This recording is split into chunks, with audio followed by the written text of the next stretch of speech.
কারো মৃত্যুর যন্ত্রণা যখন শুরু হয়, যদি সে বিগত 900 বৎসরও পৃথিবীতে হায়াত পেয়ে থাকে আর 900 বৎসর আল্লাহর নাফরমানি করে থাকে, কিন্তু 900 বৎসরে কোনো দিন 1 সেকেন্ডের জন্য কোনো রকমের দুঃখ, কষ্ট, বেদনা, এক ফোঁটা চোখের পানি পড়ে নাই, একটা সুইয়ের কাঁটার আঘাত লাগে নাই, পুরাপুরি 900 বৎসর যেই নাফরমান সুখ আর আনন্দ আহ্লাদে এই দুনিয়া কাটাইছে, খোদার কসম তাফসিরে লিখছে মৃত্যু যন্ত্রণার প্রথম সেকেন্ডে, 1 সেকেন্ডে আজরাইল জান কবজের আগ মুহূর্তে,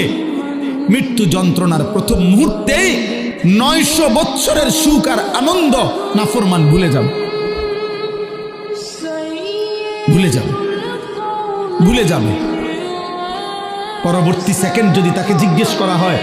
হে আল্লাহর বান্দা, বিগত দুনিয়াটা তো তুমি খুব আরাম এবং আয়েশে কাটাইছিলা, খোদার কসম তখন ওই নাফরমান বলবে, মাওলা সুখ কি জিনিস আমি তার জীবনে কোনোদিন দেখি নাই, অথচ সে সুখেই ছিল।